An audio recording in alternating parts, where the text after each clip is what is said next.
building a better Bay Area. Moving forward, finding solutions. This is ABC 7 News.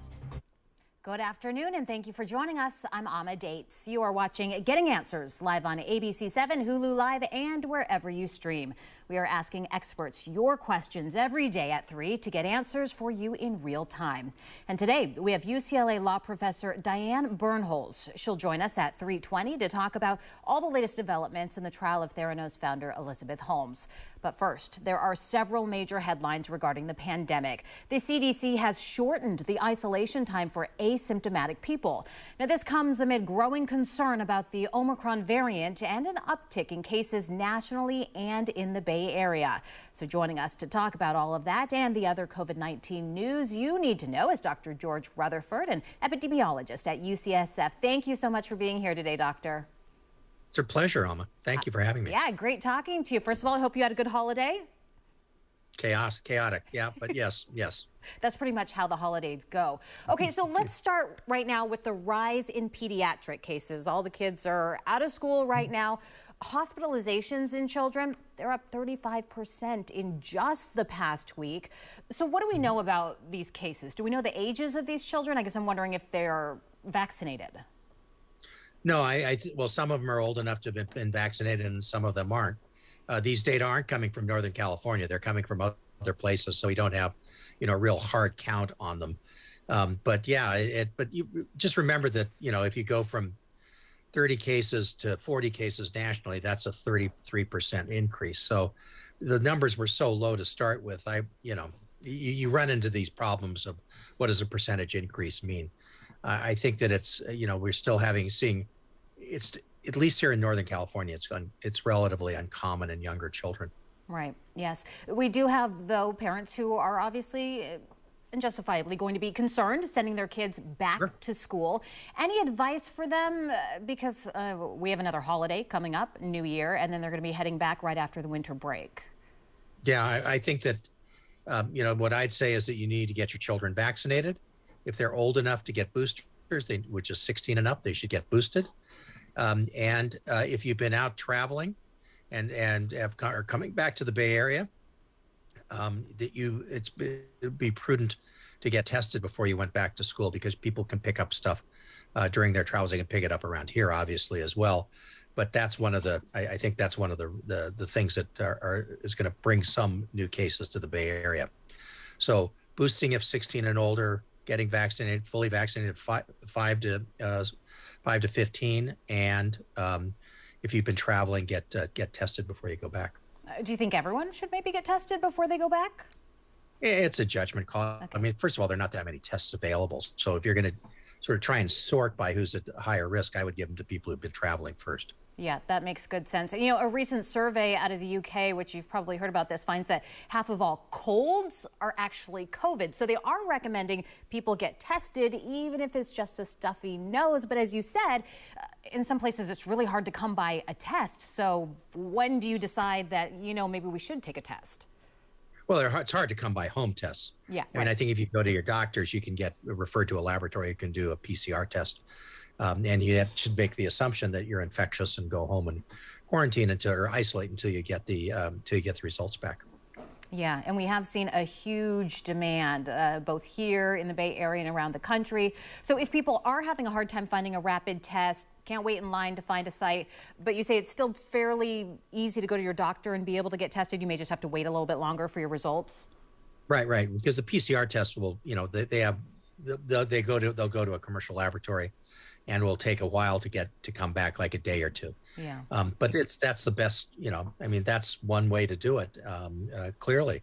And I think it's unfortunate that we're at this, that we're having this mismatch between supply and demand for testing.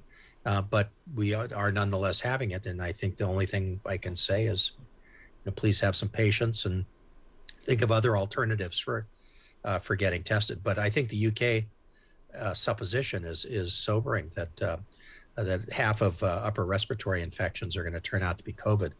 I don't think that's true here in the Bay Area yet. It may well turn out to be true, but if you have severe enough upper respiratory symptoms that you don't feel well, I think it's probably behooves you to try and get tested.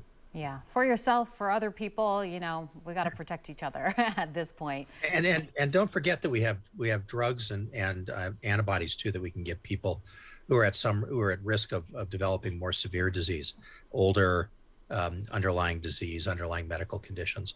So that's yet another reason to not delay getting tested, especially if you're older and have underlying disease. Yeah, that's a good point, because you don't want it to get it too far. You don't want to let it to get too far before you seek medical attention. Correct. Yeah. You know, we have some other big COVID news that I do want to ask you about. The CDC has changed the quarantine guidance for people who do test positive. So talk about what they're now recommending. We heard this was probably coming last week, and now it's here. Sure. So there are two things that are different. One is isolation and the other is quarantine. Isolation is for people who are infectious, who are infected and are shedding virus. That's one thing based on new data on the Omicron variant, which has a shorter incubation period. CDC has shortened the isolation period from 10 days to 5 days, 5 days, you know, by yourself, and then 5 days with a mask on. So I think that's you know, that will help a lot in having the workforce come back without having huge absenteeism rates if this really comes up to affect large parts of the population. The other thing that's happened is that they've changed the quarantine recommendations. Quarantine is for people who are exposed and you're trying to figure out if they're infected yet or not. For people who are fully vaccinated, including boosted, or have been recently fully vaccinated, the recommendation now is to wear a mask for 10 days. For people who aren't fully vaccinated or have been boosted or vaccinated in the more than 6 months before, the recommendation is to quarantine for 5 days and then wear a mask. And in both of those cases, CDC also recommends to get tested at 5 days if possible. Yeah, I think there's so much to follow that people are just getting confused. And we've used the term quarantine so loosely over the past several years that I think it's really hard for people to follow. Okay, I was maybe exposed, or I'm not feeling well. What do I do now? Am I in isolation, quarantine? What does it all mean? Yeah, it's tough. The word quarantine comes from the Latin quarantus, which means 40, which was twice the incubation period of plague, which is how long the Venetians made ships coming from Constantinople lay at anchor in the lagoon. So that's one way to remember it. So if people who are boosted don't need to necessarily quarantine, but they do need to wear a mask, correct? They need to be careful to wear a mask, yeah. So they're basically having some restrictions by wearing masks. Right. Okay, so what does that tell us about the efficacy of booster shots against Omicron? I think some people will say, well, I got 2, I'm probably good. I got the first dose, I got the second dose. If it was Pfizer or Moderna, maybe I don't need the booster, but it sounds like it really might make a difference. It makes a huge difference. It goes from a vaccine effectiveness of something like 36% to 75%. It basically doubles the effectiveness of the vaccine. And this is about Omicron. You know, the next variant we have may not have those kinds of properties, but it's, you know, for Omicron, you really need to be boosted if you're going to get, you know, higher levels of protection. Is it still looking? Go ahead. The good news, Amma, is that at least there's some data that suggests that if you do get boosted, you develop 2/3 of people will develop higher levels, protective levels of antibody within 3 days. So you don't have to wait the full 2 weeks to get the effect. So, you know, today's Tuesday, Friday's New Year's Eve. Go get it. You know, you'll be in good shape by Friday. That's if you're good. Part of the 2/3. The booster really gives us that boost that we need. And is it seeming like we're going to need to be getting continual boosters down the line? I think a lot of people are thinking this may just end up being like a flu shot that we need to continually get. We may need to get annual boosters, and there may be some discussion about reformulating the booster every year to match the current circulating strains. The drug manufacturers, Moderna and Pfizer, are doing that. FDA hasn't, and CDC haven't bought into it yet. But I would see that as something that would make sense to give us a stimulation, you know, on some sort of regular basis, right, a year, 2 years, that would reflect the circulating strain. Okay. On the other hand, if you know, the next variant is less virulent than Omicron, this may have evolved into something that we don't really need to worry about anymore. That, however, is a very overly rosy scenario, though, I'm afraid. Yeah, we can all hope, but we do need to be realistic. Okay, stay with us, please, doctor, because our conversation is going to continue after this quick break. We'll be right back. You bet.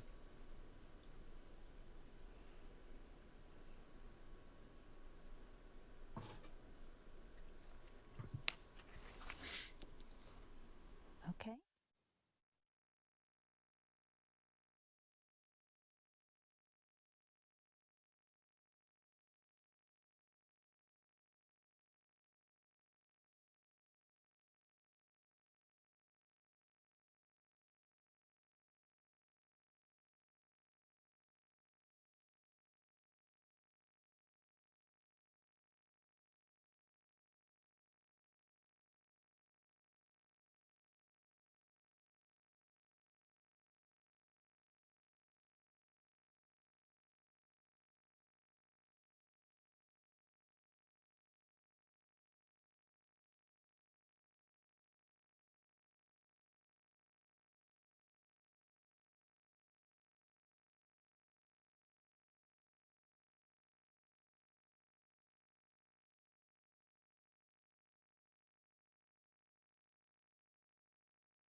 We are Okay, we are back with UCSF epidemiologist Dr. George Rutherford. We are talking all things COVID right now, and we actually have a viewer question that I want to pose to you because we were talking about the rapid tests. How accurate are they? The at-home rapid tests. Sure. Rapid tests are highly accurate. However, it's a matter of timing. If you do it too soon, it's going to be negative. That's not a problem of test performance. It's just that the virus hasn't made proteins yet that you can pick up. So the trick is to do it at the right time, which of course you don't know.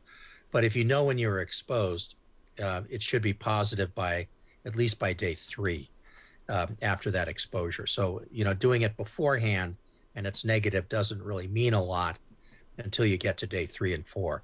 If those are negative, you're probably out of the woods.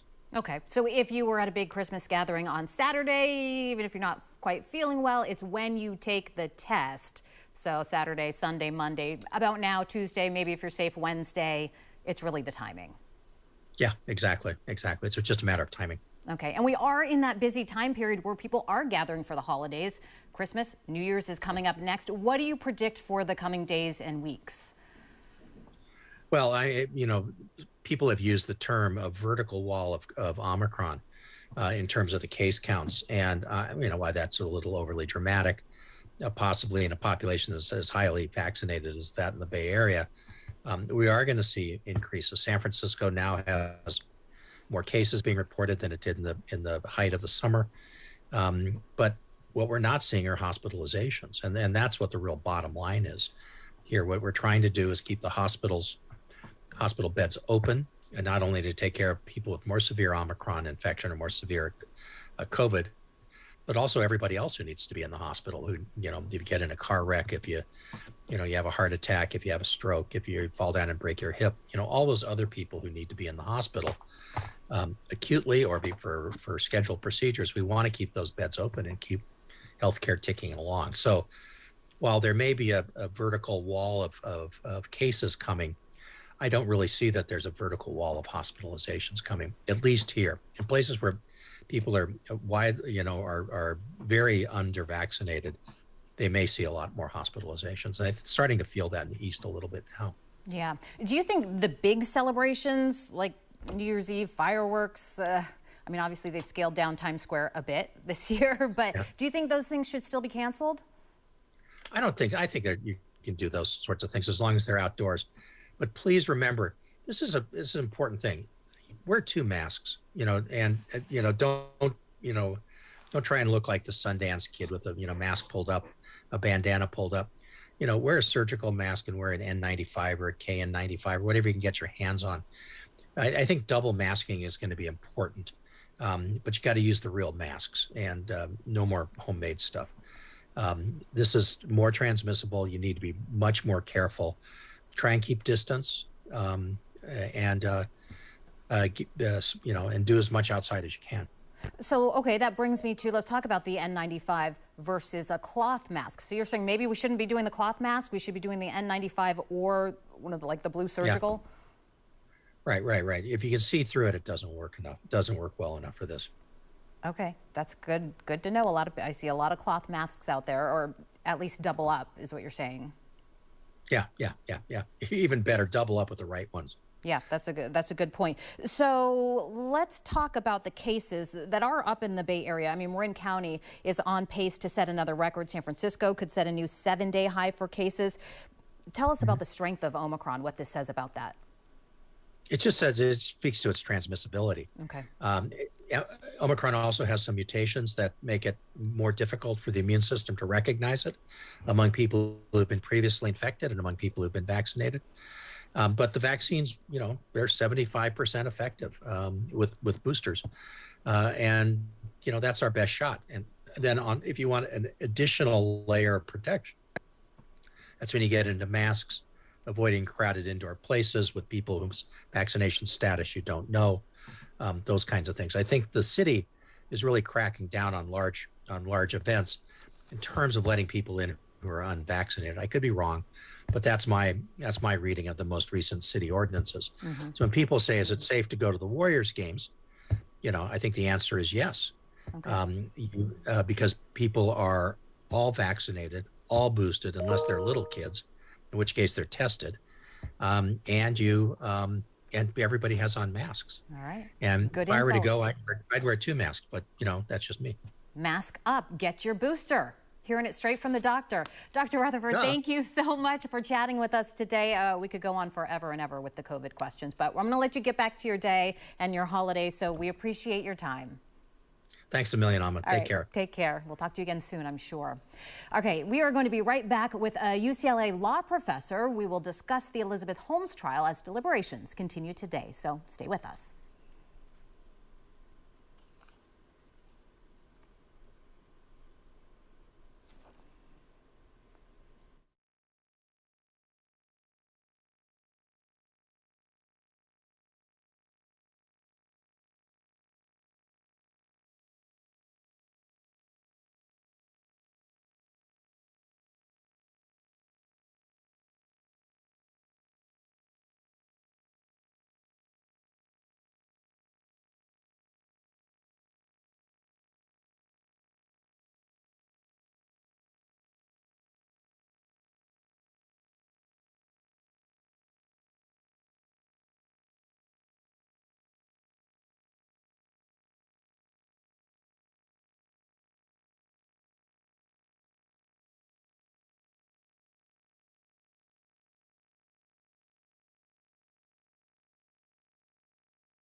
Jury deliberations are continuing for a fifth day today in the Elizabeth Holmes trial. The Theranos founder faces 11 counts of fraud-related charges. She's accused of lying about the technology of the failed blood testing startup.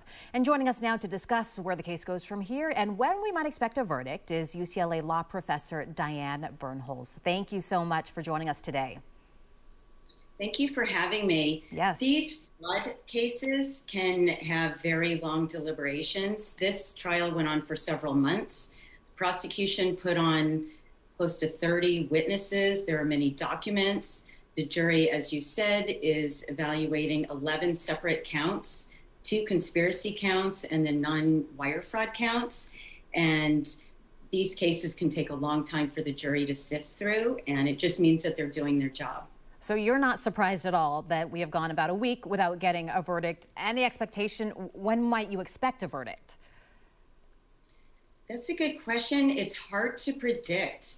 One indication we have of how seriously the jury is taking this is that there was a jury note asking to bring home the jury instructions so that the jurors could read them at home, which means that they feel that these jury instructions are lengthy and it's a lot to sift through.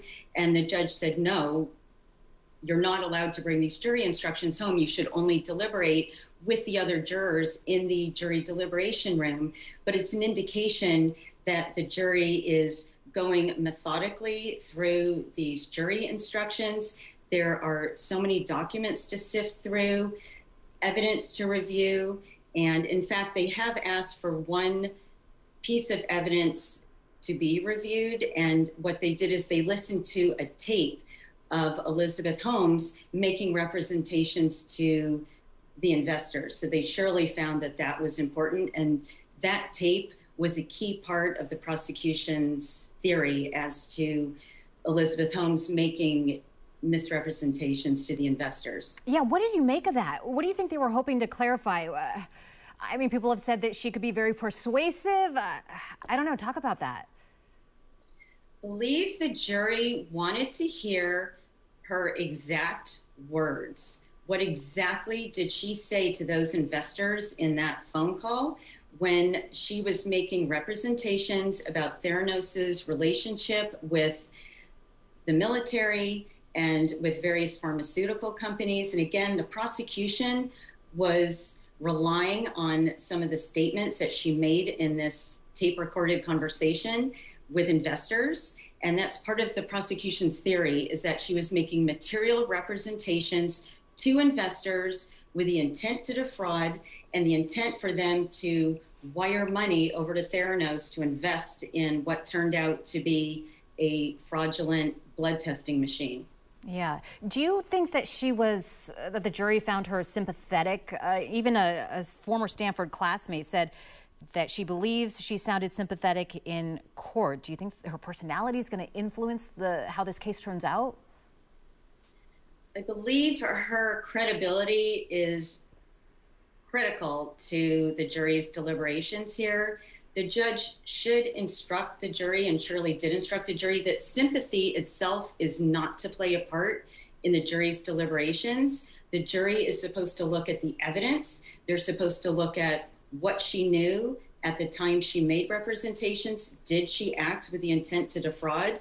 So sympathy is not supposed to play into this case at all. It really boils down to whether or not she had the intent to defraud. The way that sympathy could take a back door here, I suppose, is whether or not they find her credible. If they believe everything that she said to them, then they would likely acquit her. But if they feel that she came in and lied to them or was trying to manipulate them, then that would likely influence them to find her guilty. What do you think is going to happen? Do you have any inkling? Conviction, no conviction? I really don't want to usurp the jury's function here. We weren't able to watch it since it's in federal court. I wasn't in the actual courtroom, and so we can't watch it on TV. And so I'm going to leave her credibility assessment to the jury. Surely Elizabeth Holmes is a very well-spoken, extremely articulate, extremely intelligent individual, and that can cut both ways. It can make her very credible, but it can also go to show that this was someone who was in control, who knew what she was saying, who surely was not being influenced by other people when she was making her representations. So it really can cut both ways, how she came across. Okay, so if she is convicted, she could face up to 20 years on each count. The average sentence, though, for cases similar to this is 21 months. So what does that indicate for a potential sentence in this case if there was a conviction? Well, the maximum penalty is 20 years per count. However, what she would actually be sentenced to would likely be considerably less. However, in this case, one of the factors that the judge will look at, and one of the factors in the sentencing guidelines, which are advisory to the judge, is the amount of loss here. And that is a huge factor in this case, because there are allegations that this fraud involved over $900 million. It was a massive scheme. And so the way the sentencing guidelines work is the higher the dollar value of the fraud, the higher the sentence. There are different ranges depending on the value of the loss. So that could influence the case here. And I would imagine that if she is convicted, that would be a big issue at the sentencing hearing, would be what dollar loss should be taken into account in terms of her sentence. Yeah, that is so true. 900 million from investors. So that is a lot that we are dealing with. Well, we thank you so much for joining us, UCLA law professor Diane Bernholz, to give us some insight, and we just wait and see. Thank you for your time. Thank you. All right, we'll be right back.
All right, we thank you so much for joining us on this interactive show, Getting Answers. We'll be here every weekday at 3 on air and on the live stream, answering your questions.